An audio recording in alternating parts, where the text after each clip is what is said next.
Good morning, everyone. I think some of you must have been asked to wake up early in the morning, and some of you might be still dozing off, as I was right in the morning today. So I just again introduce myself. I am Priyank. I recently joined here as collector and district magistrate. Before coming here, I was posted in Dhar district, and before that I also served in Jabalpur, Katni, Singrauli. But I am here not to tell you about my career, and definitely not the work that I do, because that would be bordering on self-praise, and it is of no relevance to you right now. What I am here to tell you is about how you can take control of your own life and how you can achieve your dreams. In fact, I have a feeling that even our dreams are not really our dreams sometimes. So we also need to be aware of ourselves to fix our dreams. Sometimes our dreams are our parents' dreams. Sometimes our dreams come from the life that we are living. So it's important to know oneself.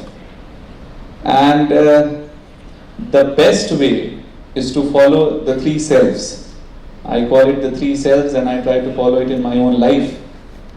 The first self is self-awareness, and the second self is self-assessment, and the final self is self-actualization. I will explain all three of you one by one.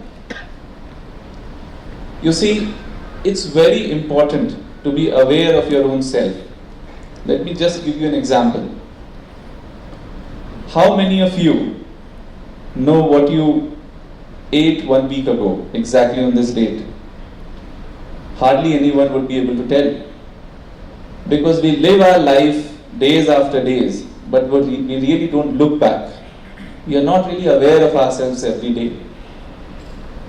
Some of you might be very good drivers, and I'm not a driver, I can't drive my car, and I always used to feel, how can a good driver continue to drive the car? Sometimes they doze off, sometimes they close their eyes, but they still know when to pedal, when to put the brake, when to accelerate, when to change the gears. It's a very high level of self-awareness that a good driver has. You might be able to drive the car, but you will not be able to steer your own life if you're not aware of yourself. So my first message to you is to be aware of your own self. When I talk about in the context of your career, I think you've all crossed that phase of your life. When I was a school kid, there was a time in my life, I was a student of science, and at some point when I was in my class 11th and 12th, my father told me, listen, I see you as a good student, but I don't see you being a great scientist in your life or an engineer in your life. That is my assessment of you, and I would urge you that you study and you take a career in a field apart from science and engineering. And that was way back in the early 2000s, when most parents wanted their kids to pursue science. I was fortunate to have a father who made me aware of my own self. I was not aware of that. I thought I am a great science student, and I will end up cracking the best of the examinations and being a very good engineer and having a very pursuing a kind of career that all my peers around me were trying to pursue. That was a game-changing moment in my life, and that also made me realize now, and something that I always tell students and youngsters like you, be aware of your own self. Know about your own likings and dislikings. If you don't do that test, you will not be able to do justice to your own personality. When you wake up in the morning, you must be in full control of your day. You must be knowing what you are ending up the day like. The second self is self-assessment. Let me give you an example. I'm sure you all have midterm examinations and end semester examinations. You all must be preparing for it. When you enter the examination, maybe the examination is for 3 hours, you write for 3 hours, and you come out of it, and you have that feeling that I have done very well, I am going to excel. But when the final results come, you have not really performed as good as you thought. Now that, I feel, is a problem of self-assessment. If you are prepared well, if you are aware of your own potential, there can be no examination, whether it is professional or personal, where you are not able to assess yourself. You must always try to assess your own efforts. You are the best judge of your own efforts. If you sit in an examination hall, you must know what you know, which questions you know well, which questions are questions that you have not prepared well, and you should not waste your time on those questions. I am just giving you an example out of an examination setting. It applies to every other setting in your life. If you take up a goal, you must know how much you already know about that field and how much gap is there that you have to prepare yourself for. When I started preparing for this examination that we give to come into the IAS, I saw the syllabus, what I have to study for it. The first thing that I did is to know what am I good at and which subjects and which fields I have no idea about. My first order of business is to let go of areas where I'm already good at, because sometimes we have a tendency, and all of us, that we try to again read and again do the same things that we are good at. We try to leave topics, we try to leave areas of our own lives where we are not performing well. This strategy is good for some fields where you want to excel in one field and let go of other, but it is not a good strategy in your own life. If you are good at studies, you're not good at sports, you assess yourself and you feel sports is not important for you. What does it give us? Does it give us good returns in our career? No. Why should we pursue it? It's not important. Leave it. That's not a good way to live your life. You need a balanced life, you need a balanced personality. I, for one, I have always assessed myself, and this is something that I am telling you from my own personal experience.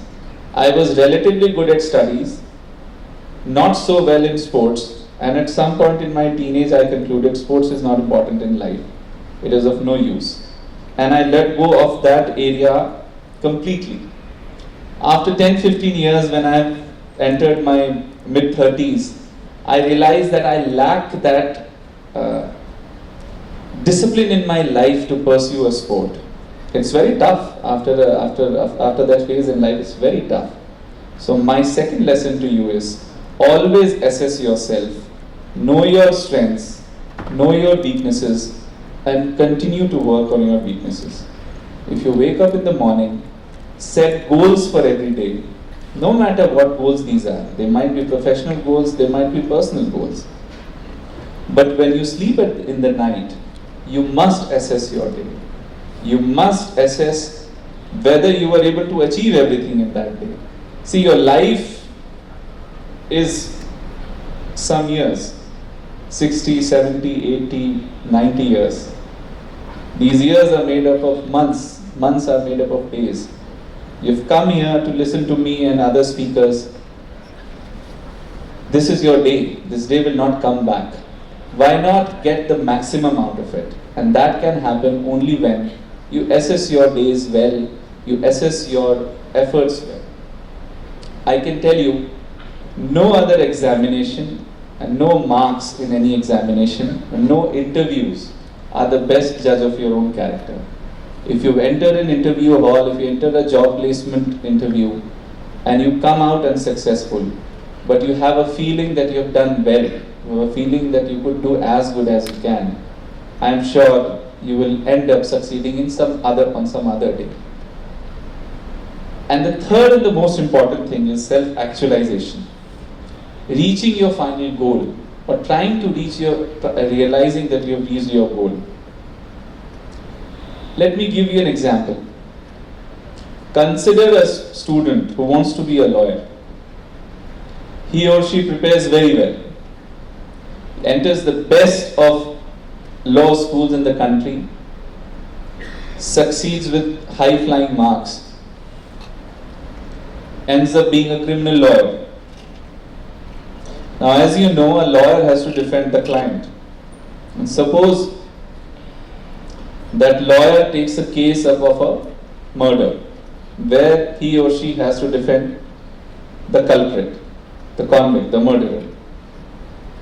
The lawyer defends the murderer successfully, but when finally the judge gives the judgment that they are releasing the murderer, that lawyer somewhere at the deep of his heart, her heart, feels that he or she has not done justice to his life. That is not the cup of tea that I want to have. I don't want to defend a murderer. And think of that actualization for a person who must have spent so many years of their life preparing and going through a very rigorous career just to become that lawyer, just to become the best criminal lawyer. But that was not the actualization of that person. That was not the goal that the person should have taken on the first instance. Maybe the decision to become a lawyer came from a peer, from the father, from the mother, from seeing something on social media. And that is something that I have seen with many students. You must be seeing some these days. When big religious congregations happened a couple of years ago, we saw in Kumbh, in Prayagraj, many people who become sadhus were engineers and doctors and professionals who have left everything in their lives, way early in their lives, in their 40s and 50s, retired and pursuing the field of spirituality because they have gone through a period of self-actualization. I'm sure this is not the right forum to tell, the right example to give you, because you are all preparing yourself for a career, to support yourself, to support your families, to live your dream. I'm not dissuading you. Don't tell this story to your parents that you want to leave everything and become a spiritual person. That is not the lesson that I want to give you. The lesson that I want to give you is, you will at some point go through a period of self-actualization, and that hits you hard. It also hits me hard. Every day when I visit my office, I'm always in doubt whether I'm actually living the dream that I want to. And I have my own off days, I have own on days. If I see an old age woman in my office who is not getting a pension and I'm able to help her, I go back to my home happy. I feel I have actualized my dream. But on other days when I'm actually just doing firefightings, meetings after meetings with no result, not able to contribute anything, I have a very negative feeling about my own dreams. I think I'm also going through a field of self-actualization, but the lesson is we all have to go through it. Just to summarize, these three important elements will help you go through the ups and downs of your life. If you have a bad day, if you're not performing well, you have to be self-aware that you have not been able to perform well because you did not study well. From there comes the element of self-assessment. And the motivation to perform well the next day will come from that self-actualization, that you have to ultimately, you are on the path of following your dreams. I would like to end here with this note that in every one of you that I see from here, I see potential. Every person has the potential to become anything in your life, and I'm telling you from whatever experience that I have seen, whatever little exposure that I have in my life, each one of you can become anything that you want to become. You can become leaders, you can become presidents and prime minister of our country, you can be leaders in business, you can be leaders in corporate life, you can be leaders in legal field, management field, you can be anything that you want to become. You just have to be aware of your own self. Thank you so much for listening to me.